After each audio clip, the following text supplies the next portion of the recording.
Marseille ne peut plus se situer dans un certain isolement ou faire référence à la splendeur peut-être de ce qu'a été le port à une certaine époque. La question aujourd'hui, c'est de se situer dans, j'allais dire, cet accordéon entre le local et le global qui est caractéristique de la mondialisation. Donc il faut être plus performant, plus connecté, plus rapide, plus ouvert au monde. On pourrait rajouter tous ces plus. Et c'est ce à quoi s'emploie finalement le grand port maritime et ses partenaires. Dans le domaine, par exemple, de l'économie numérique, c'est la capacité à accueillir des data centers performants qui, effectivement, nécessitent des infrastructures, mais sont surtout à destination, en fait, du développement économique, du développement du territoire. Fondamentalement, le rôle du port a évolué aussi. Bien sûr qu'il doit faire circuler les marchandises, mais son rôle, en définitive, maintenant, va au-delà.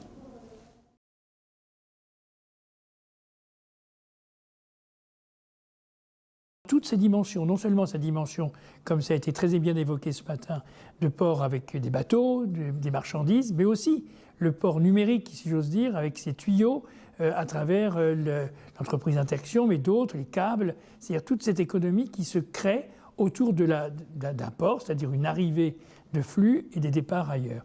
Et un des problèmes de Marseille, pas pour le numérique, mais surtout pour les problèmes de port même, c'est évidemment de gagner un hinterland. Et donc le développement, la bataille des ports, si j'ose dire, se gagne à terre à travers la connexion entre le port et l'interland. Je pense que Marseille a connu une période extrêmement compliquée dans les années 60, 70, 80 et qu'elle est en train de retrouver une nouvelle dynamique économique à travers les nouvelles technologies, à travers le renouveau de son port, à travers un certain nombre d'éléments. Mais comme toute ville mondialisée, puisqu'on est en plein débat sur la mondialisation, ce dynamisme s'accompagne en même temps d'un appauvrissement d'une autre population. C'est la population non formée, la population ou mal formée, et le taux de chômage devient très élevé au fur et à mesure où la croissance économique se développe. Et territorialement, on trouve la même chose, c'est-à-dire des espaces extrêmement riches ou plus riches et des espaces plus pauvres et même très misérables pour certains d'entre eux. Et c'est tout l'enjeu, à mon avis, de la mondialisation et de ce développement économique aujourd'hui, c'est comment on peut essayer de renouer, de recoudre entre, ces deux économies, ces deux territoires. L'objet d'Euroméditerranée faisait partie de était un élément constituant de ce projet. Il a réussi en partie, mais il y a encore beaucoup d'efforts à faire pour retrouver une connexion qui soit saine.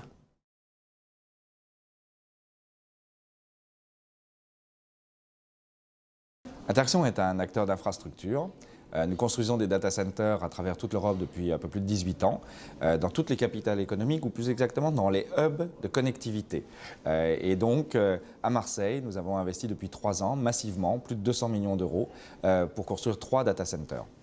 Interaction est un acteur qui facilite l'économie numérique en plein développement, depuis les startups, les usages des grandes entreprises, des services publics et ainsi de suite. Donc nous sommes un acteur d'infrastructure, comme je l'ai dit, et qui s'interconnecte à l'endroit où arrivent les câbles sous-marins qui transportent 99% des flux télécoms et Internet mondiaux. Clairement, Marseille représente une opportunité majeure. C'est un hub d'envergure mondiale, en cours de construction, puisqu'il y avait déjà des câbles auparavant, mais qui étaient plus dans une notion de transit télécom et non pas de délivrance de contenu. Or, nous agissons pour les grands acteurs, des GAFA ou des acteurs français ou européens qui vont pousser du contenu vers l'Afrique, le Moyen-Orient et l'Asie. Les enjeux stratégiques, c'est aussi non seulement de comprendre ce qui est en train de se placer sur ces éléments d'infrastructure au sein du port et de la ville de Marseille. Ce n'est pas ni à Fos ni dans les pays distants de la Provence. C'est vraiment très urbain, c'est une notion d'interconnexion et d'interconnexion qui ne s'arrête pas à la façade maritime parce qu'il y a un hinterland derrière représenté par Paris, Francfort, Londres, Amsterdam qui sont les grands lieux de concentration des contenus européens. Les enjeux derrière, c'est de pouvoir aussi avoir une influence sur le territoire pour les nouvelles entreprises, pour les particuliers, dans le développement économique de ce qu'on appelle l'or noir de demain, c'est-à-dire la data.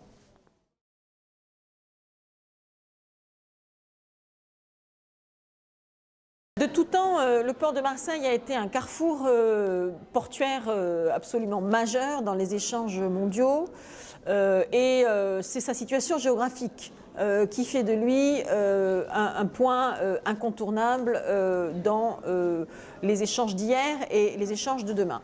Les échanges de demain que nous essayons de construire sont des échanges qui sont basés à la fois sur des échanges de personnes, avec l'aventure réussite du port de Marseille sur la croisière, la montée en puissance du trafic sur les ferries de passagers à destination de la Corse ou du Maghreb. C'est évidemment les enjeux des flux de marchandises avec un port de Marseille qui est en croissance, notamment forte croissance sur les conteneurs et qui souhaite occuper une place majeure dans la construction des flux de marchandises intra-européens, dans un positionnement de gateway alternatif sud par rapport au gateway majeur du nord de l'Europe.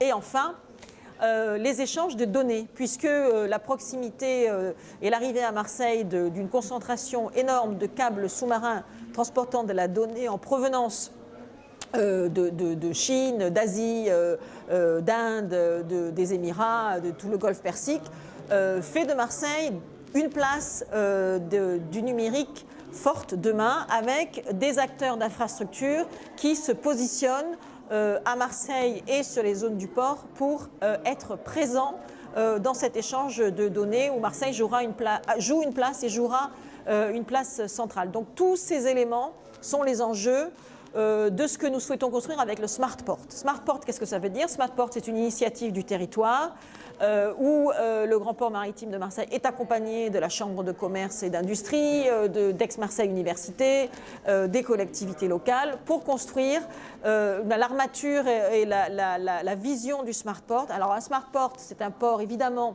qui utilise le digital et le numérique pour accentuer son efficacité, sa fluidité, sa fiabilité.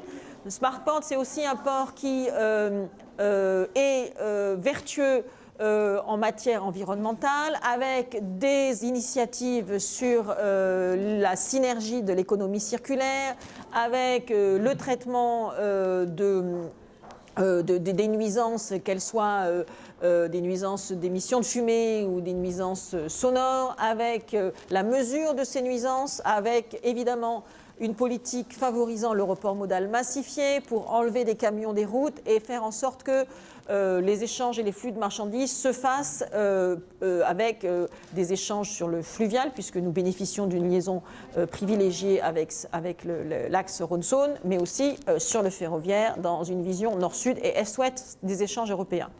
Donc tout ça, c'est la construction de ce Smart Port. Smart Port aussi qui utilisera le digital, le numérique pour renforcer la sécurité et la sûreté à l'intérieur de l'enceinte et de la zone portuaire.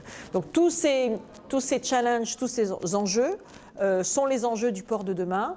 Et puis aussi un enjeu fort de visibilité internationale, de lisibilité sur la stratégie du port, et sur son acceptabilité sociétale pour créer des synergies urbaines, puisque c'est un port qui est dans la ville, c'est un port qui est dans un territoire, dans une métropole qui doit comprendre quels sont les enjeux et qui doit y adhérer, parce qu'il y a des enjeux évidemment de développement économique et puis des enjeux forts en matière de protection de la biodiversité et de respect de l'environnement.